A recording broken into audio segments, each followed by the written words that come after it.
I'm joined by Superintendent of the New York State Police, Kevin Bruin, and also Rensselaer County District Attorney Mary Pat Donnelly, who last time we were together was to do a packing up of supplies for people going to Ukraine. And so you've been very involved in your community beyond your important work to protect the citizens of your county. Sorry for the delay, but I just participated in a meeting that is the results of us bringing together representatives from states such as Maine, Connecticut, Massachusetts, New Hampshire, New Jersey, Pennsylvania, Vermont, New York State, as well as the NYPD, and I believe the Boston Police Department. Last January, I said we have to do something about the unwieldiness of the guns coming from other states into our streets and resulting in a lot of gun violence and gun deaths. So we have to figure out a way to start working together. This is the criminals don't care about geographic boundaries, and therefore I don't either when it comes to stopping crimes. Crime prevention is what we're focused on. So I brought together these other states. I thank the leaders of the states, the governors, for having their leadership in the law enforcement area, as well as ATF and others who are part of an organic system right here where we get together, we, for the first time ever, share data.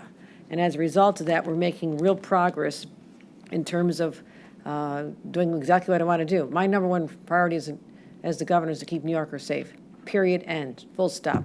I have to keep New Yorkers safe. So when I launched this task force, I said we have to get together and have collaborations so we can start having gun seizures go up and gun crimes go down. And in that time, 6 months, I asked for a report. We've nearly doubled the number of gun seizures compared to the prior year. Over 662 guns have been seized already, a 98% increase compared to this time last year. Our ghost gun seizures have gone up 1,800% since 2018. That's a 212% increase since 2020. So we are focused on the ghost guns as well as my partner in government, Attorney General Tish James, and Mayor Adams and others across the state. We're working together on these. So last year we seized over 360 ghost guns. State police did 65.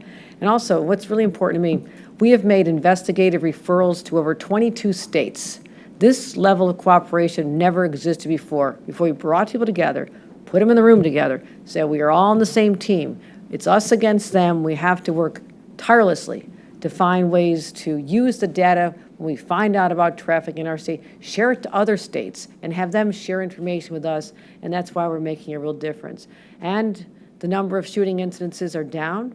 For shooters, victims are both down. Shootings are down 12% in New York City, down 7% in the rest of the state. It may not feel like it, but I'm watching the data, and at some point we're going to get back to the pre-pandemic numbers that we're all striving for. So these are the first notable declines we've seen in the spikes of gun violence since May of 2020. So we are turning the corner, but going full steam ahead to make sure that we continue our efforts to make sure we keep New Yorkers safe. So that's undeniable progress. It's proof that what we're doing here in New York is working. And we know that overall gun reforms, gun safety legislation, it works. New York State deaths due to injury from firearms is about 5 per 100,000. What's the context of that? In other states that have far fewer restrictions with respect to who can carry a gun and who can purchase them and the use of them. In Mississippi, a state with minimal restrictions, they have 28.6 deaths per 100,000. I just wanted you to hear that context. Again, New York State, 5 deaths per 100,000 population versus a place like Mississippi and others. We've now analyzed other states that have far fewer restrictions on guns, and their numbers of deaths per 100,000 are much higher. But it's not enough to have the toughest gun laws in the nation. We're always having to double down and find more solutions to make a difference. And that's why we looked at opportunities for funding. Our budget, just enacted a few months ago, $227 million for gun violence prevention programs, and we have to continue strengthening our laws. I will get back once again and talk about what happened in Buffalo. We'll never forget what happened in Buffalo. That's my hometown. And I immediately called on the legislature after that tragedy struck and got weapons, working hard to get weapons off the streets. We signed a nation-leading comprehensive legislative package. You know the details. We've talked about them. But last week, as we continue to do everything we can here in the state of New York, if I sound a little frustrated, I am, We're doing what we can to get the guns out of the hands of criminals, making sure that you have to be older to buy an AR-15, that you cannot, that we really increase the use of our red flag laws, and I thank the state police for being so aggressive in their approach and making sure that we protect citizens. But then you have the Supreme Court of the United States of America that think that they have more power than a governor does when it comes to protecting the citizens of our state. So they added fuel to the fire. You know, we've had fires raging for a long time in terms of our desire to just tamper things down, get the guns out of the hands of criminals, try to have some gun safety laws that make sense, and all of a sudden we have no longer they removed our limitations on who can carry concealed weapons in our state. So while we're in a time of national reckoning, everybody's focused on this. After Uvalde, after Buffalo, after the day-to-day scourge of gun violence in our streets, we have the Supreme Court of the United States of America tells us that we now have to repealed a law that's been on the books for over 100 years, back when probably Teddy Roosevelt was president of the United States. That's how long the law was there, and now they're totally out of touch with what we want for our state, and we want safer streets, not more guns on our streets. And so what they, in their vision of a New York, would be to allow guns on subways, people carrying them to work, carrying them to schools, carrying them to daycare centers, carry them to crowded venues like Times Square.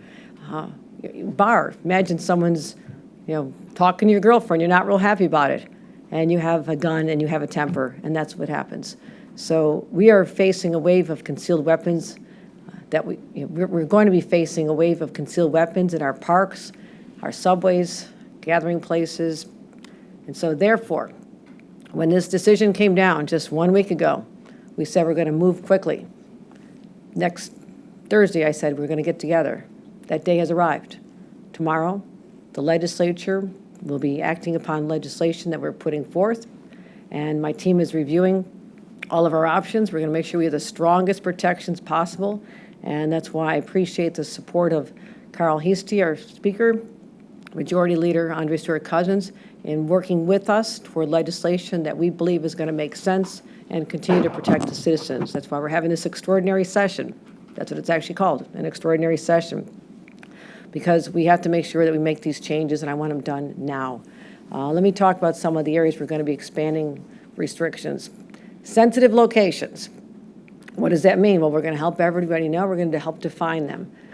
Federal, state, local government buildings, health and medical facilities, places where children gather, daycares, parks, zoos, playgrounds, public transportation, subways, buses, polling places, educational institutions, and making sure that we have no open carry policy as a default position for private businesses. Let me explain what that means.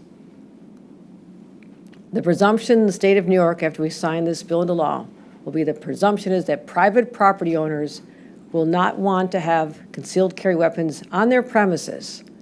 But should they decide they do, they would actually affirmatively put a sign in their window, a bar, a restaurant, a gathering place, concealed carry weapons, welcome here. Otherwise, the presumption will be in the state of New York that they are not.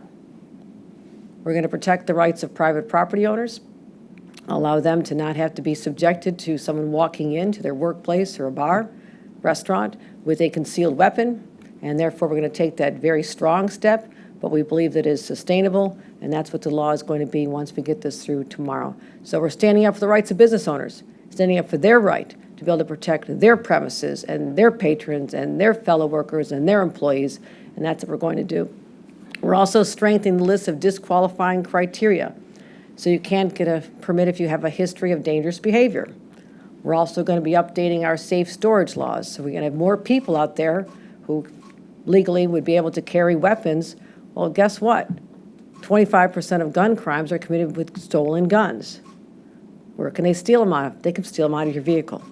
So we're adding a vehicle requirement to our safe storage laws. So you have to have them locked up when you're traveling. And right now, if you have children in your home under the age of 16, you have to have safe storage. And I would say, given the concern we have with the increase in suicides with teenagers, we're going to raise that number to 18. So guns in a household with 18-year-olds or younger will have to now be locked up. We're also going to improve our information sharing for state police background checks and bolster training. So there's in-person fire range training.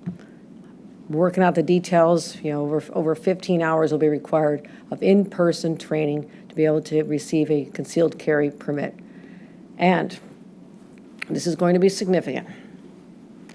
We're going to require a background check for all purchases of ammunition for guns that need a permit. You'll have to show that permit at the time of purchase. And also we'll be standing up the database, and I'll be talking about that more tomorrow, the ammunition database that is long overdue. And again, as I mentioned, we'll be talking about that. I have a plan to explain to you how that even happened. But we don't want to lose the protections of our concealed carry law, so we're doing everything we can to continue protecting New Yorkers. This has been a fight of my life for a long time. I was a young staffer for Senator Daniel Patrick Moynihan when we wanted to ban what they called at the time cop killer bullets, armor-piercing bullets. And there was such resistance to do something that seemed like such common sense to all of us, that you would not want a bullet that could take the life of a law enforcement officer whose sworn duty is to keep others alive. So I have been on these battles for a long time. I see this as an extension of that work.